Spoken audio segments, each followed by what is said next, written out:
All right. What are some signs, or what would be a way that a woman might think that she was pregnant?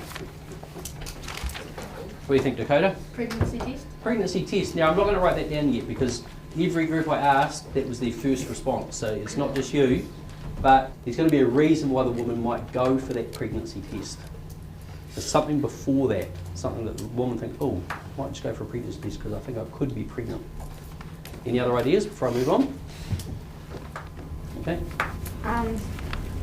Because I might have missed their period. Might have lost their period. So where would they have lost it? Missed. Oh, missed, sorry. Yep. What else might happen? That group had some good ideas. Maybe get morning sickness. Possibly morning sickness. A little bit of a term because morning sickness doesn't always happen in the morning. Yep. Breast gets bigger. Breasts get bigger. Breast enlarge. Why would a woman's breasts enlarge when she was pregnant, Dakota? So then when the baby comes, they can feed the baby. Brilliant. Any other signals that this person might have written into Miss Q and was concerned they could have been pregnant? I think the key one would be that one. A woman who is menstruating or having their period regularly and has had sex recently and then suddenly misses a period and then misses maybe a period over a couple of cycles would start to wonder if that could be the reason. There could be other reasons. That could be a reason that they may be pregnant. How would they know when their period is?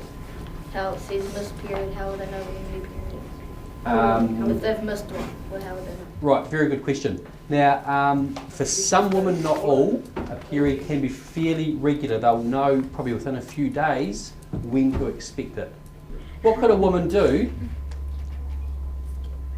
if she had fallen pregnant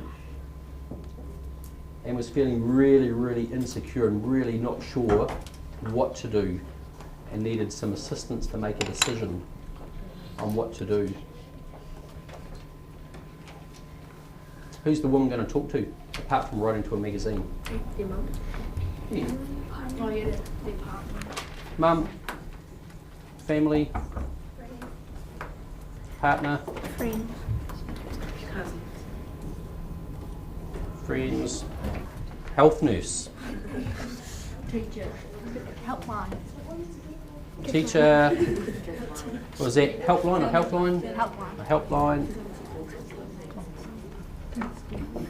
Best thing to do is to talk to somebody about it, talk it through. Hopefully you're in a position where you can talk to your partner about it, but if that's not the case, there's lots of other options. Best thing to do is to talk to somebody about it.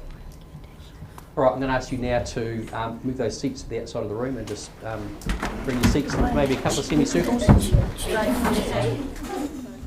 Now what I'm going to ask you to do, you're going to be in groups of about 4 or 5.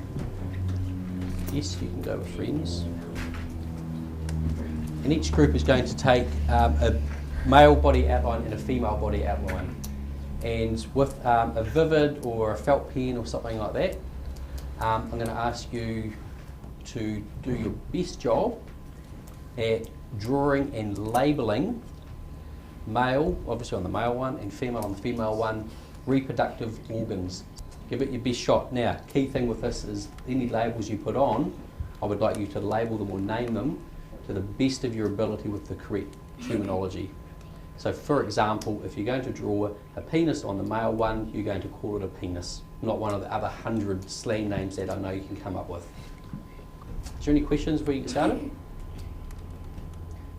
Once you've got your groups, just spread out a wee bit, like you guys might want to just spread out over here. You can either work, just lean on a table or just work on the floor or whatever's comfortable for you.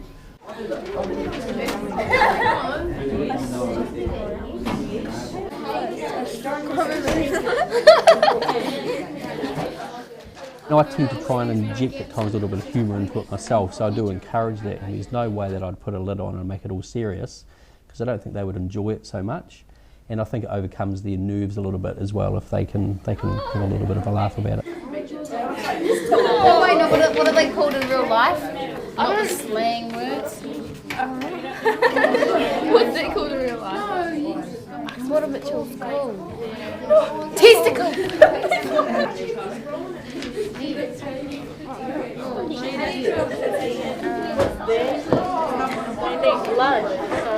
Pubic hair.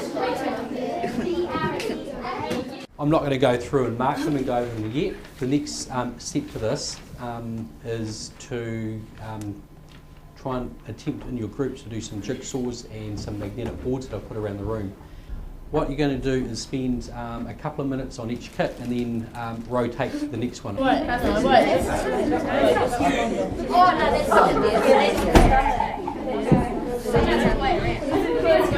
Oh, no, you got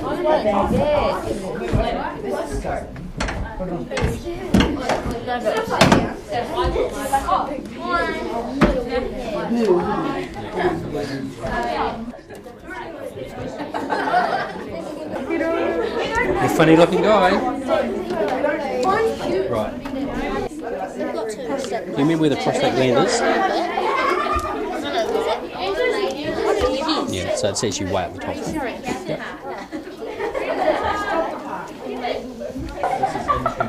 So you're not going to see that. Oh, good. Right? Oh, so this stuff we can't see. It's inside. Yeah. I know this class well enough. I've had them for 18 months now, and I do know the quiet ones, and I'll often go up to them more individually and just have a quiet word and give them some encouragement. As well as that, we have a question box that anybody is able to put any type of question or comment into anonymously.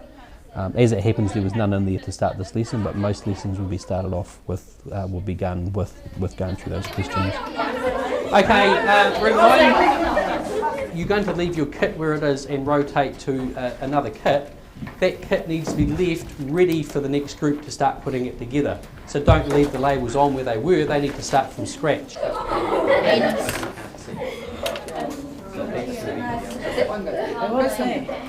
Yep, you got that absolutely perfect fallopian tube there.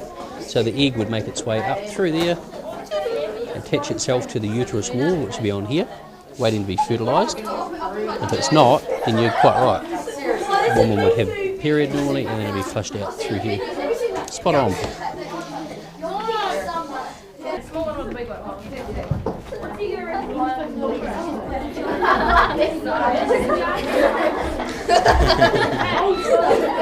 Nice choice of terminology, Braden. Spot on.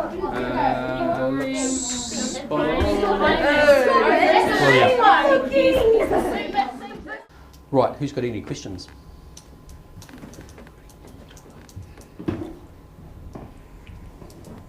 You're not going to do it now, but who would be able to go back to the original drawings of their male or female and add some reproductive organs that you didn't put on originally?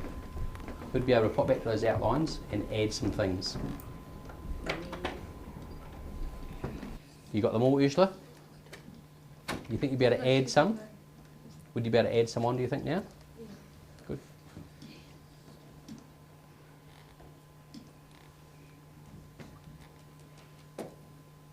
All stunned with silence. Excellent session. I was really impressed with the way that, with those jigsaws and puzzles, you're all having a bit of fun, of course, but all giving it a go. The next session, we'll be looking at childbirth, and we'll be looking at a little bit of a test that you can name these organs without some assistance. Right, if you can put all your, I'm happy with that? Yep. Good. If you can put all your seats back, please, be fantastic.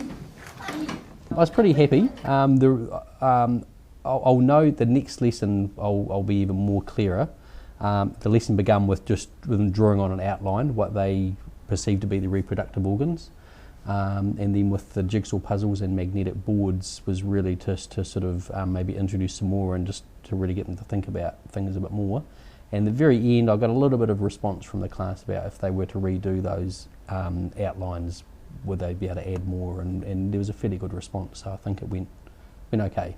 Yeah, and of course in that type of lesson, I'm not going to expect everybody to say, yes, I know more, because they might think, oh, now they're going to be asked to give the terms. So there's a few that probably would know more, but wouldn't be brave enough to indicate that. So when we have a little bit of a follow-up test, if you like, then I'll know more. Yeah, was happy.